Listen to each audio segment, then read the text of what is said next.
Qo'shiq uchun seni olib kirib, xohlaganini qiladigan zamonga kelibsiz qadrdon. Ko'zim qizarib ketgan, xafa bo'lmaysizlar, davleniyam ko'tarilib ketdi. Sizdagi hurmatli fuqaro endimi? Telefonimni mashinadan shat chiqyapti-da, mashinamdan telefonni olib, qarab ketyapti. Shularga ham bir chora ko'ringlar. Nahot akam bitta san'atkor qo'shiq aytib, ichki ishlarga borib 5 soat tergovda uni aytganini qilib o'tirishga, uni gapini so'kishini eshitishga majbur bo'lsa-da, tarqatinglar shuni iltimos. Assalomu alaykum do'stlar. Agar xonanda Baxtiyor G'oziyevni gaplariga ishonadigan bo'lsak, bu juda ham uyatli, achinarli holat. Nahotki biz shu darajaga kelib qoldik. Bunga jim qarab turishni o'zi bir uyatli holat bo'lib turibdi. Zudlik bilan bunga rasmiy munosabat bildirishini kutib qolamiz va mana shu Baxtiyor G'oziyevning gaplari rost bo'ladigan bo'lsa, bu ichki ishlar xodimiga xizmat tekshiruvini tayinlashi kerak. Videoni oxirigacha ko'ramiz va izohlarda fikrlaringizni yozib qoldiring. Bu izohlarga biz javobgar emasmiz. O'shaning uchun siz izohlarda o'ylab izoh yozishingizni so'rab qolamiz. Qo'shiq uchun seni olib kirib, xohlaganini qiladigan zamonga kelibsiz qadrdon. Ko'zim qizarib ketgan, xafa bo'lmaysizlar, davleniyam ko'tarilib ketdi. Ichki ishlarga kirganman, soat 9:30-10 da kelganman, uyimga borganman, bilmayman, telefonda chaqirtirgan borganman. Borganimdan keyin holat shunaqa bo'lyapti. Bitta odam olib kirib ketyapti meni.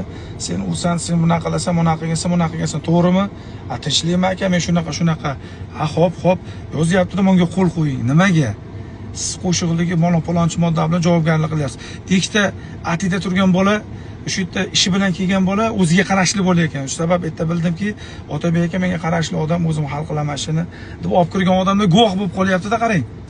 Xolis deyapti. O'ziga qarashligini qarindosh emas, qanaqa tanish bilishlik bo'ladi-yu. Hurmatli fuqaro deyapti, sizdagi hurmatli fuqaro endimi? Telefonimni mashinadan shat chiqyapti-da, mashinamdan telefonni olib, qarab ketyapti. Aka, men ruxsat berishim kerakmi desa, menda hujjat bor. Xo'p, olib kiryapti. Uydi. Maqsad o'sha ulgurmadim tavba qilishga degan qo'shiqni, kimdir bilmayman nimadir bo'lgan, o'sha qo'shiq yoqmabdi bunga. Bular shu qo'shiq uchun meni olib kirib, soat 9 da mana soat 3 bo'lyapti. Hozirgacha shunaqa qiynoq bo'ldi chiqardi. O'qisang bu qilaman. Sen deydi materialni deydi, buna qilib qo'l qo'yib bersang, xo'p deydi, men seni telefoningni olib beraman.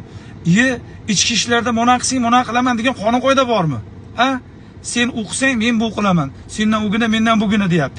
Men hech kimga aytmasligim uchun bular shartli ravishda telefonimni qaytib berishni aytayapti. Mazam qochyapti deyapti. Davleniyam ko'tarilyapti. Menda sog'liq yomonlashyapsam, nima? Skoriy chaqiryapti-da bular. Men ko'rdimki, o'zini oqlashga tushib qoldi. Qadrdonlar, iltimos, shu ichki ishlarda, shu madaniyat vazirligida shuni ko'radigan, bir tekshiradigan odamlar bo'lsa, shularga ham bir chora ko'ringlar. Nahot akam bitta san'atkor qo'shiq aytib, ichki ishlarga borib 5 soat tergovda uni aytganini qilib o'tirishga, uni gapini so'kishini eshitishga majbur bo'lsa-da, tarqatinglar shuni iltimos.